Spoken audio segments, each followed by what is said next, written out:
En Chile, el presidente Sebastián Piñera ha reportado que se duplican los casos en solo 24 horas. Fueron 80 nuevos casos desde ayer hasta hoy. Por eso se ha avanzado en la fase operativa a propósito del coronavirus y se ha decretado el cierre de las fronteras. La información desde Santiago de Chile con Juan Pablo Monsalve. Juan Pablo, adelante. Hola, ¿qué tal, televidentes del programa La Tarde de NTN 24? Pues sin duda es compleja la situación que comienza a enfrentar Chile en materia sanitaria debido al nuevo coronavirus o COVID-19, especialmente luego de esta confirmación hecha por el presidente Sebastián Piñera de 80 nuevos casos, lo que duplica la cifra en solo 24 horas, un hecho que ha llevado precisamente al Ejecutivo y a todas las autoridades sanitarias del país a comenzar la implementación de una serie de medidas, entre ellas, y tal vez la más relevante, el cierre total de las fronteras y el ingreso de personas extranjeras a territorio chileno. Esto fue lo que dijo el mandatario. El número de contagios por coronavirus comprobados alcanza a 155 personas. De acuerdo a la definición de la Organización Mundial de la Salud, hemos ingresado a la etapa 4 de esta enfermedad. Esta es la etapa más compleja. Sabíamos que iba a llegar y estamos preparados para enfrentarla. Es la etapa en que se produce circulación viral y dispersión comunitaria de la enfermedad. Por su parte, la ciudadanía pues también ha entregado su opinión frente a las medidas y también sobre esta situación.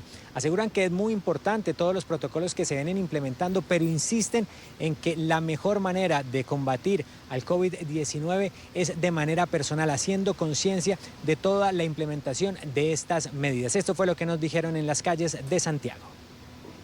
Sí, la prueba excelente. Ahora, oportuna o no oportuna, eso hay que dejárselo a las personas entendidas en la materia que son las autoridades sanitarias. Pero ya están las medidas ya y ahora este asunto no es del gobierno, ni de los padres, ni de los profesores, es de cada uno de nosotros, la responsabilidad de cada habitante en Chile y en el mundo. Esto es una pandemia y hay que tratarla y respetarla como tal. Está bien que tomen medidas para contrarrestar este coronavirus. Pero también la histeria que se está provocando, eso también no es bueno. Yo creo que hay que cerrar la frontera, hace rato lo estoy diciendo. O sea, no dejar entrar más gente, ni que salga gente, a lo más que entren los chilenos que tienen que volver nomás. Eso sería lo más eficiente, porque esta cosa va a ser un desastre acá. Dentro del protocolo establecido por el presidente Sebastián Piñera también aparece la suspensión total de clases en colegios públicos y privados de todo el país. Además, también ya se comienza a trabajar en un proyecto de ley de carácter urgente para que todas las personas mayores de 75 años que están en las cárceles puedan terminar de pagar sus condenas en sus casas. Esta es la información que podemos entregarles a esta hora desde Santiago de Chile. Continúen ustedes con más en el programa La Tarde de NTN 24. Gracias, Juan. Buenas tardes. Y nos acompaña a esta hora Rodrigo Blami. Es infectólogo en la clínica Los Condes, precisamente allí en Chile. Doctor, buena tarde, bienvenido. Gracias por estar con nosotros. Gracias. Doctor, ¿qué marca este repunte que acabamos de reportar? 80 personas en un solo día, en 24 horas se duplican. ¿Cómo sucede esto en una sola área geográfica que pasen de 75 casos a 155 en solo un día? Probablemente el aumento se refiere a que estamos comenzando la fase 4 de epidemia. Hasta estos momentos, de la última semana, nosotros teníamos principalmente casos relacionados a infecciones importadas. Sin embargo, durante los últimos días nosotros podemos evidenciar de que ahora los casos ya no son relacionados a casos importados, sino que hay una transmisión comunitaria que está en expansión. Eso quiere decir entonces que es más rápido de persona a persona, en este caso, cuando ya llega una persona infectada del extranjero, contagia a una, que vaya de caso en caso, es más rápido. Sí, quiere decir que básicamente ya no hubo una contención adecuada de todos los casos que ingresaron desde el extranjero y por lo tanto algunos de ellos comenzaron a diseminar la infección a otras personas y esto obviamente ocurre porque la transmisibilidad de este virus es muy alta. Hablemos del contagio, doctor. Me gustaría que pudiéramos hacerlo como ejemplos. Es muy fácil ilustrarlo así para que todos los que no estamos ligados al área médica podamos entenderlo. Le planteo un autobús, 50, 60 personas. Allí, ¿cómo sería el contagio? ¿Cómo se daría? ¿Cuáles son las posibilidades de contagio dentro de un bus de transporte público, en un vagón del metro? Quizá, en ese caso, ¿cómo sería? El contagio en espacios cerrados es altamente eficiente, ocurre principalmente por gotitas respiratorias, tanto de saliva como de secreciones nasales, por ejemplo, o al estornudar o toser, y además por contacto de superficie contaminada. Por ejemplo, si yo me tapo la boca con la mano al estornudar y después toco una barra para sujeción y otra persona va a tocar la misma barra después, se va a contagiar. Los espacios cerrados donde hay personas infectadas, ocurre una diseminación de la infección muy rápida. ¿Cuántas personas se contagian? Es posible que sabemos que se conoce poco del coronavirus, es una cepa nueva, pero una persona estornuda en ese autobús, en ese vagón del metro que yo le planteé, ¿cuántos se infectan? Probablemente se van a contagiar casi todas las que están dentro de 1 a 2 metros de proximidad a esa persona. Lo que pasa es que la contagiosidad o transmisibilidad que se mide con un coeficiente en este tipo de infecciones depende de varias circunstancias o factores. En el caso que usted me propone de un autobús saturado de personas, ahí el número de personas contagiadas a partir de un solo enfermo es muy elevado. Y estando en ese mismo autobús, doctor, ¿yo cómo hago para no contagiarme? ¿Qué puedo hacer en un caso de estar allí en el que una persona con COVID pueda estornudar, toser o incluso tocar algunas de las superficies? Sí, ahí la recomendación es para la persona que ya tiene el virus, que debiera usar mascarilla quirúrgica para evitar contagiar al resto a través de sus gotitas, y para la persona que no ha sido contagiada, es importante que apenas descienda del bus se haga higiene de manos con alcohol gel o lavado de manos para evitar llevarse el virus en sus manos al lugar donde va.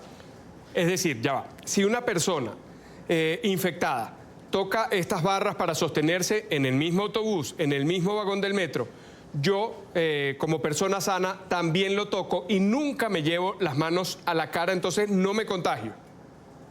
Así es. Por eso se recomienda no tocarse la cara, ni los ojos, ni la nariz, como un hábito que muchas personas poseen.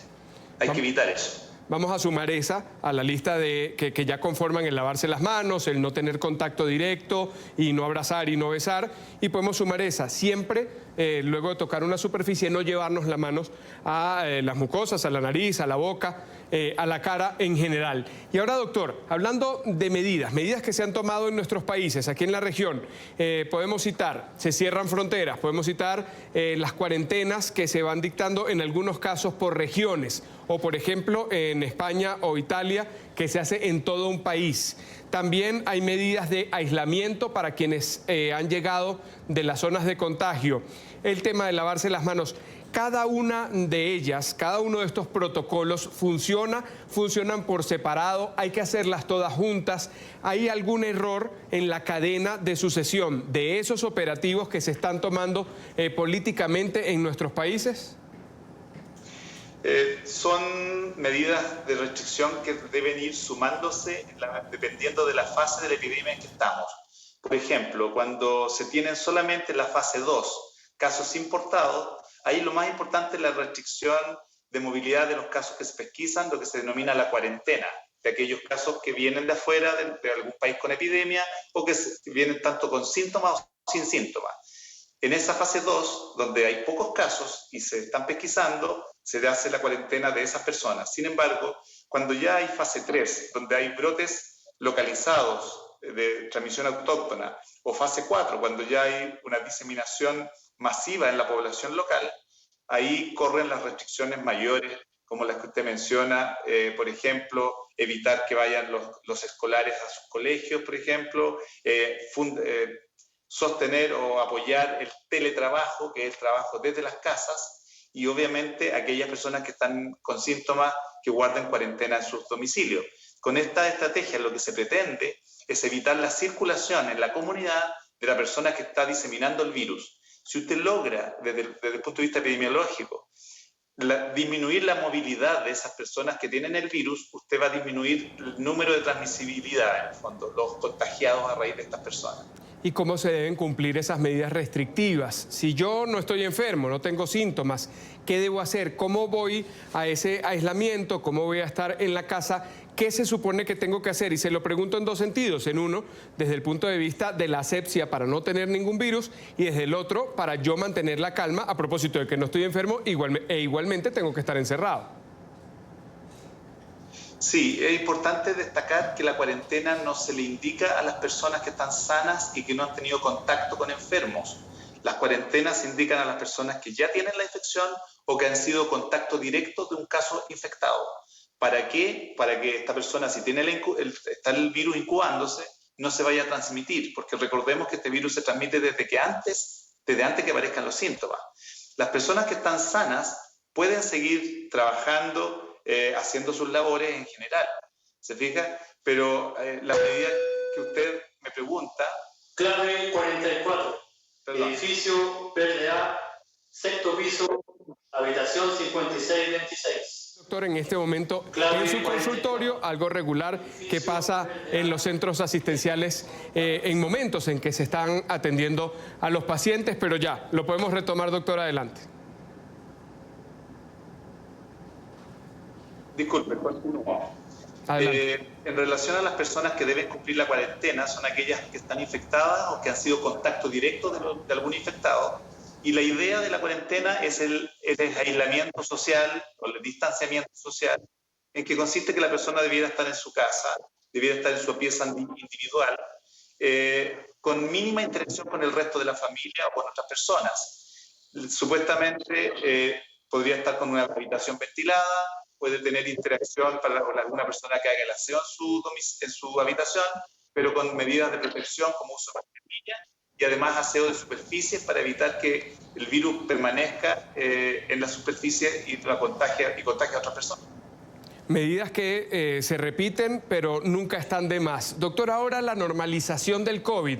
Así lo hemos visto luego de consultar a algunos expertos aquí en NTN24, que opinan que esto podría pasar a ser, aquí en nuestros países, por ejemplo, o por lo menos allí, una enfermedad como el Zika, como el chikungunya, como el dengue. Esas enfermedades con las que finalmente aprendemos a vivir o convivimos con ellas allí cuando no estamos en un momento de alarma como el que se está sucediendo en este momento, que no hay tantas personas contagiándose al mismo tiempo de esa enfermedad. ¿Usted coincide en que esto va a ser así? ¿Se va a mantener el COVID-19, esta cepa del coronavirus, con nosotros y pronto simplemente viviremos con ella? Sí, efectivamente, cuando nosotros tenemos un virus pandémico como este y como ocurrió con la influenza del año 18 del siglo pasado o con la H1N1, son virus que cuando impactan o entran en contacto por primera vez con el ser humano, provocan esta pandemia y provocan un desastre porque nadie posee inmunidad frente a él. Sin embargo, estos virus, una vez que infectan a gran parte de la población, que es susceptible, después siguen con olas epidémicas de bastante menor magnitud porque hay una proporción de la población que ya genera inmunidad. Así es que es probable que eso ocurra, que este virus llegó para quedarse entre la población humana, pero que el impacto que vaya a tener en el futuro es muchísimo menor que lo que está teniendo ahora, que es la primera vez que lo tenemos entre nosotros. Y conforme a eso, el índice de personas curadas, ¿en cuánto tiempo nos recuperamos del COVID-19? ¿En cuánto tiempo volvemos a nuestras actividades regulares? Las cifras que maneja la Organización Mundial de la Salud, 77.000 de los 170.000 aproximadamente infectados se han curado. ¿En cuánto tiempo pasa eso? Sí, el periodo que pasa entre que me infecto y desarrollo los síntomas se conoce como periodo de incubación. Habitualmente este periodo de incubación es de 2 a 14 días. La mayor porcentaje de los pacientes debutan con los síntomas muy precozmente, alrededor de 5 a 7 días. Después de que se debuta con los síntomas, la duración de los síntomas habitualmente, la mayor parte, acuérdense que son leves, el 80% de los pacientes que se enferman, la mayor parte de ellos van a durar alrededor de una semana hasta 10 días y cuando son más graves puede durar hasta 3 semanas. ¿Y las secuelas, doctor? ¿Quedan? ¿Puede pasar? ¿Puede quedarle algún rastro de la enfermedad o algún efecto de la enfermedad en el cuerpo a quien lo padeció y se curó? Hay poca información al respecto. Se sabe que la recuperación de los casos más graves es lenta y que algunos pacientes con enfermedades pulmonares crónicas pueden tener un poquito de deterioro de su función pulmonar. La secuela yo creo que es algo que nos falta un poco más conocer la evolución de los casos. Quiero agradecerle al doctor Rodrigo Blami, es infectólogo en la Clínica Las Condes en Chile. Gracias por estos minutos, gracias por esta explicación didáctica a propósito de cada uno de esos eventos que ocurren entre la infección y, como hemos terminado, en lo que es ya la recuperación de cualquier paciente que haya tenido el COVID-19. Gracias. Ok, muchas gracias a ustedes. Buenas tardes.